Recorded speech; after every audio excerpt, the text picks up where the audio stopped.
Good morning, good afternoon, good evening. I'm Ty, not some BS AI. This is Human Reading Revenge, and today I'm going to tell you the story of Nora, Adam, and Lily, and how a grandmother who said a little girl wasn't family found out who was tearing her own home apart.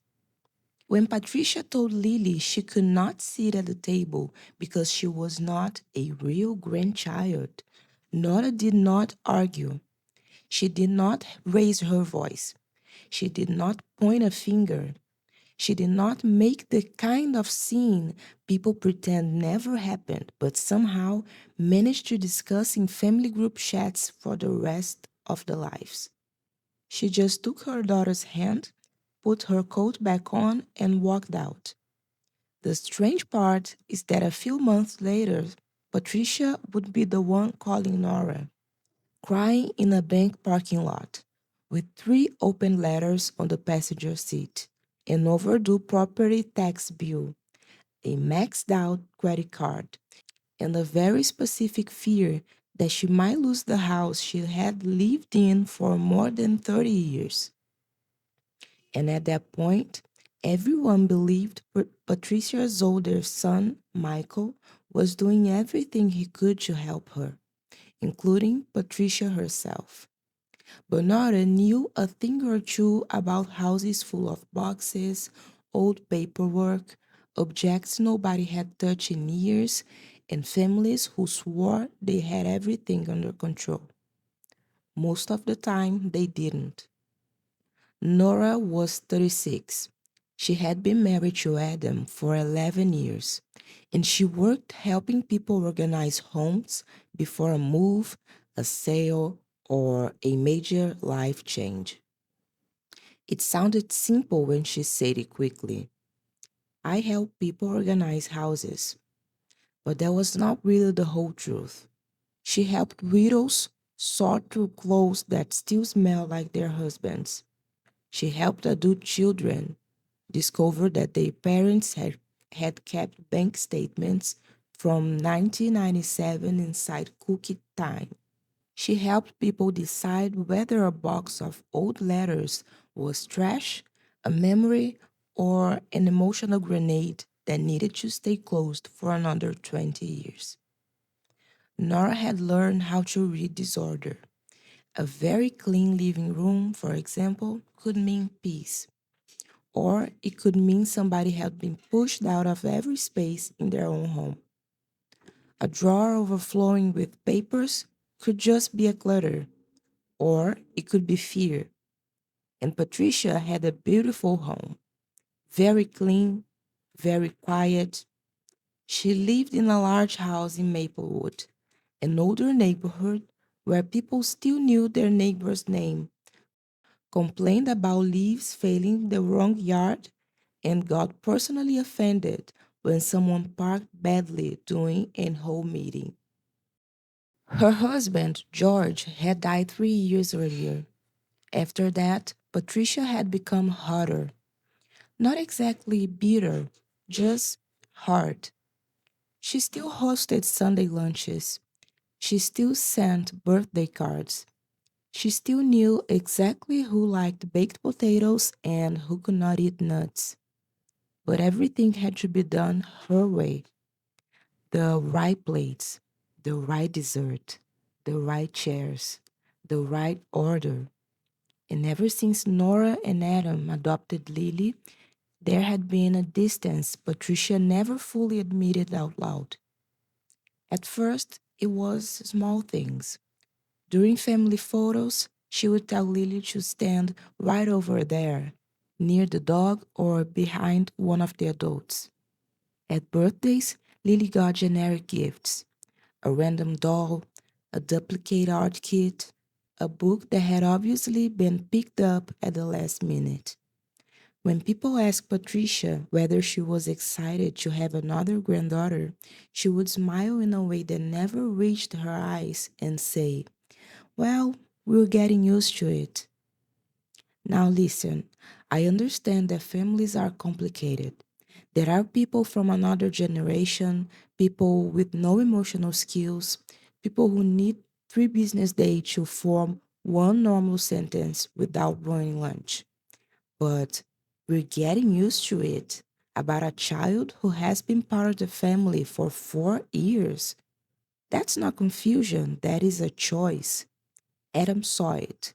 He wasn't blind, but he had spent his whole life avoiding conflict with his mother. Patricia was not someone who yelled very often. She did something worse. She would get quiet, straighten a napkin, and somehow make everyone in the room feel guilty for breathing in the wrong tone. So Adam would always say he was going to talk to her. Then he would say it was not the right time. Then he would say, Mom didn't mean it like that. And every time he said that, Nora thought the same thing. But she did say it, and Lily heard it. Michael, Adam's older brother, was the complete opposite of him in almost every way. Adam did not say much. Michael said too much.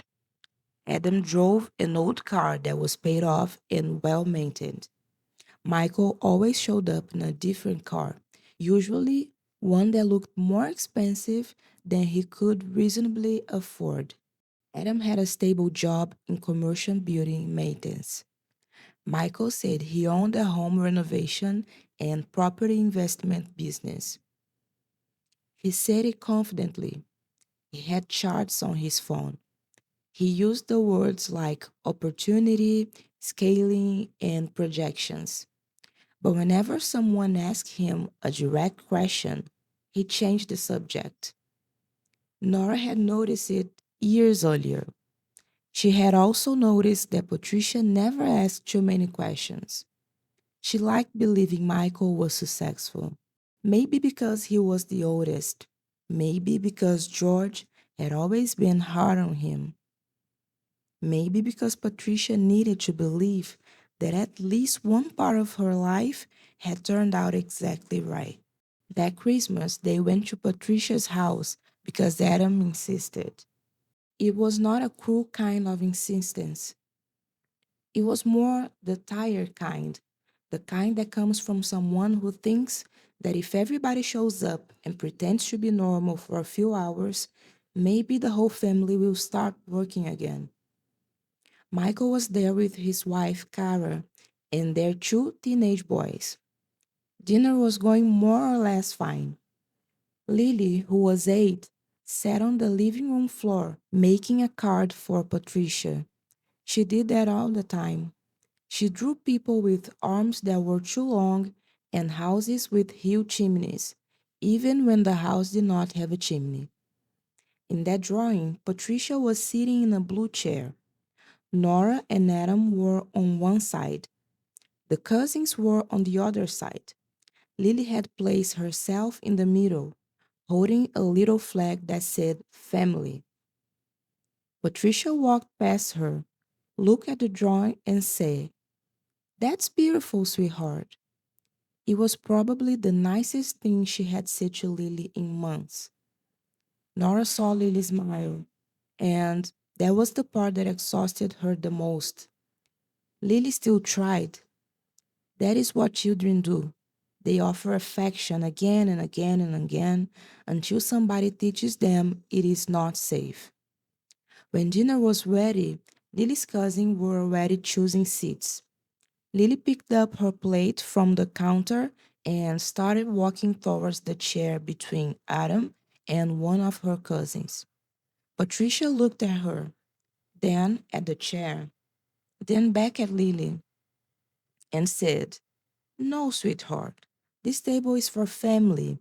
You can sit at the smaller table with the children. The silence came so fast it felt rehearsed. Lily froze with her plate in her hands. Kara looked at Michael. Michael pretended he had not heard it. Adam turned red. For 1 second, Nora thought he was going to say something. He even opened his mouth. But Patricia kept going. The real grandchildren sit here. There is no reason to make this into something bigger than it is. Nora never remembered exactly how she got Lily's coat. She remembered Lily whispering, "Did I do something wrong?" And she remembered Adam saying, "Mom, please." That's it. "Mom, please." Not, "Don't speak to my daughter like that." Not, "She's my daughter and your granddaughter." Not, "You just humiliated a child." Just, "Mom, please."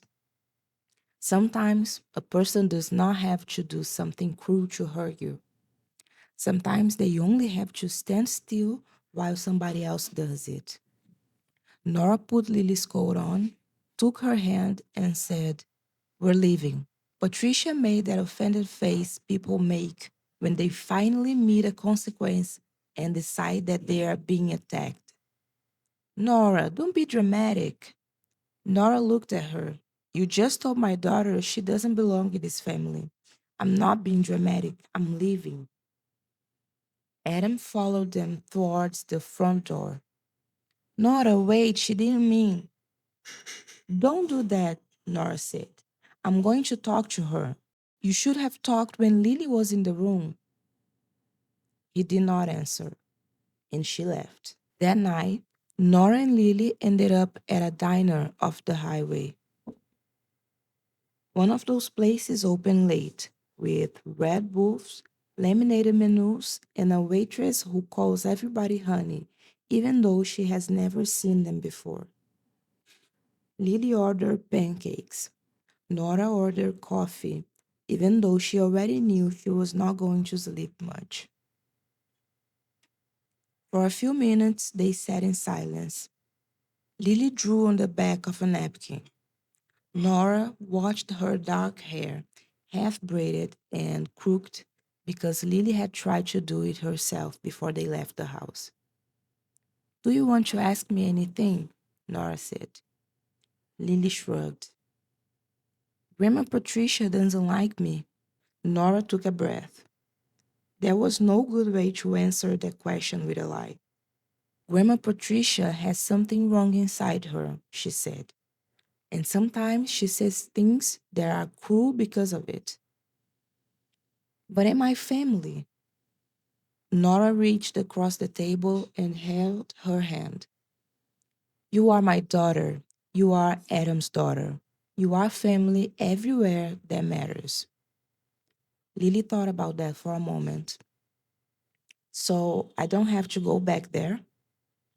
"No," Nora said. "You don't." Lily nodded. Then she went back to drawing. On the napkin, she drew 3 people sitting at a table: Nora, Adam, and herself. No Patricia. After Christmas, Nora did not take Lily back to Patricia's house. Adam went alone a few times. At first, he said he needed to talk to his mother. Then he said she was hurt. Then he said she did not understand why Nora was punishing the family. Nora wanted to ask him which family he meant.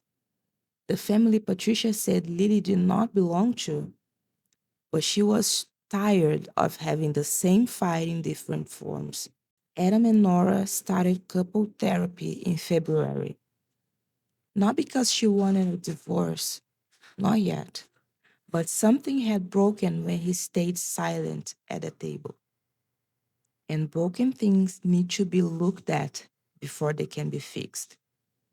Otherwise, you just throw a hug over them and pretend the floor is not giving away. In April, Patricia called Nora. She did not text. She called. Nora almost did not answer. She only did because she saw Patricia's name flashing on her screen and thought maybe someone was sick. When she said hello, Patricia was quiet for a few seconds. Then she said, "I need your help." There was no anger in her voice, no control, just fear. Nora sat on the edge of the bed. "Did something happen?" "I'm in the bank parking lot." "Are you okay?" "I don't know." Patricia said she had received notices about overdue property taxes, a credit card balance she did not recognize, and a letter about a line of credit tied to the house. She sounded embarrassed with every word. "Michael says he's handling everything," Patricia said. But today, the bank manager asked if I wanted to schedule a meeting about unusual activity. I didn't understand what he meant. Nora closed her eyes. The first thing she felt was anger. Then, almost immediately, something else followed. Patricia was difficult. She was unfair. She had been cruel to Lily. But she was also a 67-year-old widow, sitting alone in a parking lot, realizing she might not understand what was happening with her own money anymore. Nora did not forgive Patricia in that moment, but she decided to go. Not for Patricia as a mother-in-law, for Patricia as a person. There is a difference. When Nora arrived, Patricia was sitting at the kitchen table with a stack of opened envelopes beside a mug of cold coffee. The house was as neat as ever. The pillows were straight, the counters were clean, the artificial flowers sat in the same glass vase. Only the table looked different. Papers overlapping, receipts everywhere, a wrinkled bank statement, a property tax notice with final notice stamped across the top. Patricia pointed at the letters. I pay everything, I always have. George handled the investments, but I know how to pay bills. I'm not one of those old women who forgets what she did. Nora sat across from her. I don't think you forgot. I think we need to understand what happened. Patricia went quiet. It was the first time Nora had seen her look truly small, not fragile. Patricia would never be fragile in a simple way, but small. She explained that after George died, Michael had helped her with the digital side of her finances, passwords, banking apps, transfers, tax payments. He had been given financial power of attorney because Adam lived farther away and had said he was not comfortable handling that kind of thing. Michael is good at that, Patricia said. He always has been. Nora looked through the papers. There were monthly payments to a company called Northline Property Solutions. $2,000, $3,000, $4,000. Patricia said they were home repairs. The roof, the gutters, the heating system, a leak Michael said he had repaired. Nora looked out the window. The roof looked exactly the same as it had years earlier. The gutter still sagged in the same corner, and according to Patricia, the heat had stopped working twice during the winter. Did you get invoices? Nora asked. Michael kept them in a blue folder. Where is that folder? Patricia looked toward the pantry, then the living room. Then she looked confused. It was in George's office. Nora went there. The office had been almost untouched since George died. The same brown chair, the same globe on the shelf, a stack of old magazines beside a lamp that never seemed to be turned on. But the blue folder was nowhere. Are you enjoying this story? If so, just click on part 2 that's showing up here in the screen to find out the ending. And let me know in the comments if you like shorter videos with stories split up or if you prefer everything at once in a single video. My goal here is to deliver interesting, well-crafted stories with a narration that isn't perfect, that's true, but it's human and real.